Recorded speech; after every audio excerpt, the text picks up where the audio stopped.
जय जगन्नाथ। आपण को मो यूट्यूब चैनल को बहुत बहुत स्वागत। आज आसतु बनेबा रज स्पेशल पोड़पिठा। पोड़पिठा बिना तो रज अधूरा।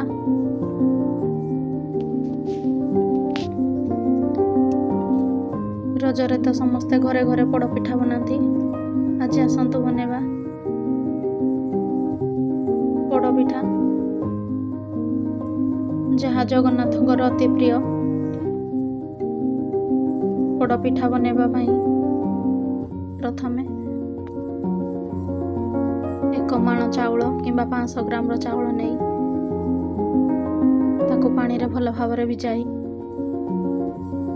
5 ରୁ 6 घंटा भिजी गला पर ताको ग्राइंडिंग जार रे दे देबा।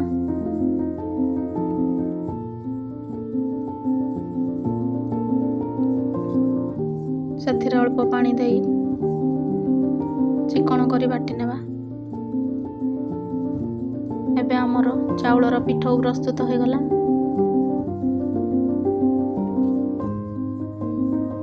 ଏବେ ଗ୍ୟାସ୍ ଅନ୍ କରି କଡ଼େଇ ବସାଇବା।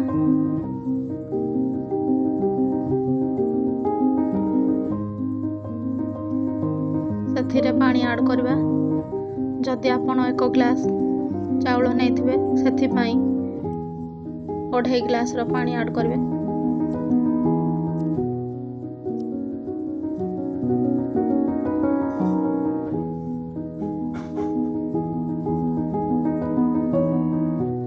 ଏବେ ପାଣି ଆମର ଗରମ ହୋଇଗଲାଣି। ଏବେ ସେଥିରେ ଗୁଡ଼କୁ ପକାଇବା। ସେଥିରେ 1 ଗ୍ଲାସ୍ ଗୁଡ଼କୁ ପକାଇବେ।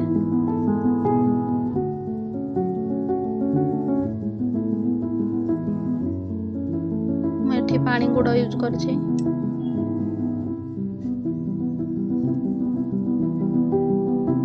ଏବେ ଦେଖନ୍ତୁ ଗୁଡ଼ ଆମର ଧୀରେ ଧୀରେ ମେଲ୍ଟ ହୋଇଗଲାଣି। ସେଥିରେ ସ୍ୱାଦ ଅନୁସାରେ ଲୁଣ ପକାଇବା।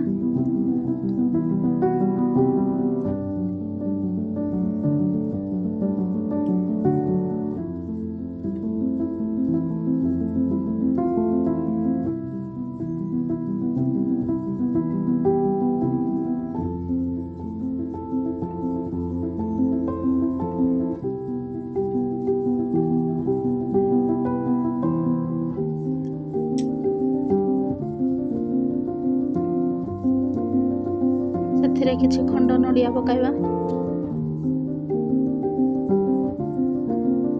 ପୋଡ଼ ପିଠାରେ ଟିକେ ଖଣ୍ଡ ନଡ଼ିଆ ଖାଇବା ପାଇଁ ବେଶୀ ଭଲ ଲାଗିଥାଏ। ସେଥିରେ କିଛି ନଡ଼ିଆ କୋରା ପକାଇବା।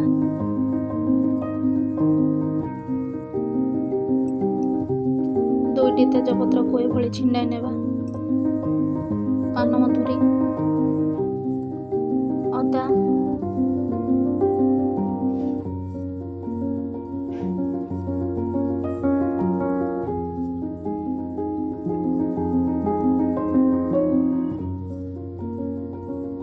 गुजराती गोलमरिच गुंड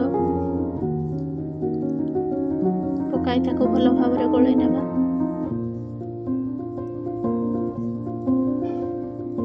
गैस रो फ्लेम को लो रे रखी एबे पिठौ को ढालिबा। पिठौ ढालिला बेले ताको लगातार चलाउथिबे, नहले से पिंडा हो जिवो।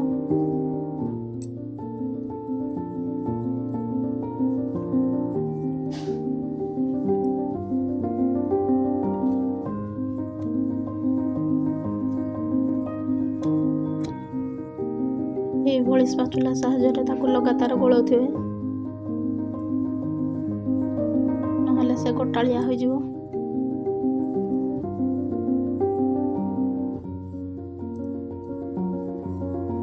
एबे देखंतु चाउल हमर धीरे धीरे अठालिया हो गलानी।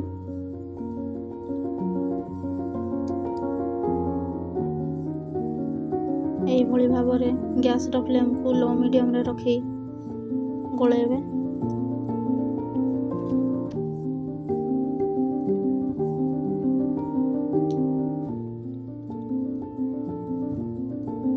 ସେଥିରେ 1 ଚାମଚ ଘି ଆଡ୍ କରିବା।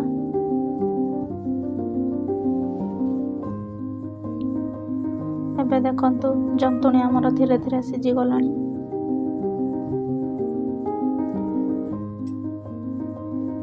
ଏବେ ତାକୁ ହାତରେ ଚେକ୍ କରିନେବା। ଏବେ ହାତରେ ଲାଗୁନି। ପୋଡ଼ ପିଠା ବନେଇବା ପାଇଁ ଗୋଟେ ମୋଟା କଡ଼େଇ ନେଇଛି। କଡ଼େଇ ଉପରେ କଦଳୀ ପତ୍ର ଦେଇଦେବା। ତା ଉପରେ ଘିଅ ଲଗାଇ ନେବା। ତା ଉପରେ ଜନ୍ତୁଣୀକୁ ଦେଇଦେବା। ଜନ୍ତୁଣୀ ଉପରେ ଟିକେ ଘିଅ ଲଗାଇ ନେବେ। ତା ଉପରେ କଦଳୀ ପତ୍ରକୁ ଥୋଇଦେବେ। ମୁଁ ପୋଡ଼ ପିଠାକୁ ଚୁଲିରେ ବସାଇଥିଲି। କଦଳୀ ପତ୍ର ଉପରେ ପାଉଁଶକୁ ଦେଇଦେବା। 1 ଘଣ୍ଟା ପରେ ଦେଖନ୍ତୁ ଆମର ପୋଡ଼ ପିଠା ସିଝି ଯାଇଛି। ଏବେ ତାକୁ କଡ଼େଇରୁ ବାହାର କରିନେବା।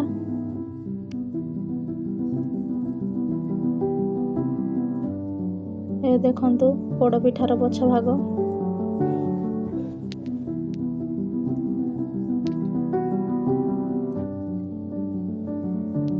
ସେ ଭଲ ଭାବରେ ସିଝି ଯାଇଛି।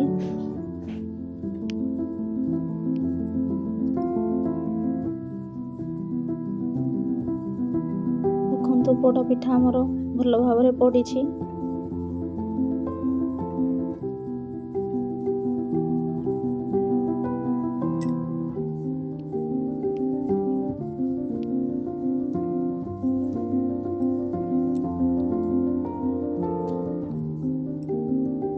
ଦେଖନ୍ତୁ କେତେ ସୁନ୍ଦର ଦେଖାଯାଉଛି।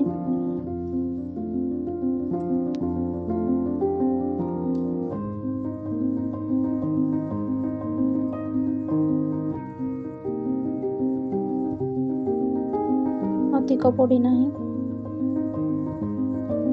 ଏଇଭଳି ପୋଡ଼ିଛି।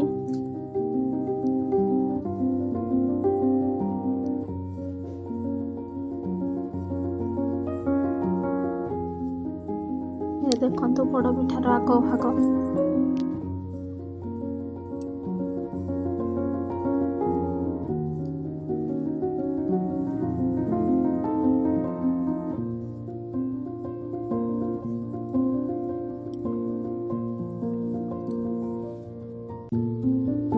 ଏବେ ଚାଲନ୍ତୁ ପୋଡ଼ ପିଠାକୁ ଚାକୁ ସାହାଯ୍ୟରେ କାଟି ନେବା।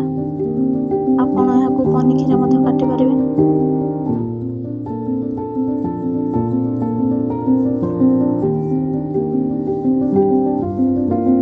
ପୋଡ଼ ପିଠାକୁ ଟିକେ ଥଣ୍ଡା ହେଲା ପରେ କାଟିବେ।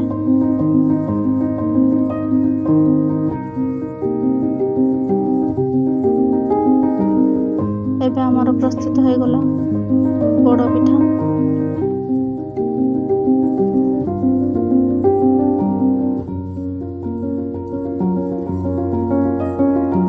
ଯଦି ଆପଣଙ୍କୁ ମୋ ଭିଡ଼ିଓ ଭଲ ଲାଗେ ଲାଇକ୍ କରନ୍ତୁ, ଫ୍ରେଣ୍ଡସ୍ କିମ୍ବା ରିଲେଟିଭ୍ସଙ୍କ ସହିତ ସେୟାର କରନ୍ତୁ, ସବସ୍କ୍ରାଇବ୍ କରିବାକୁ ଭୁଲନ୍ତୁ ନାହିଁ।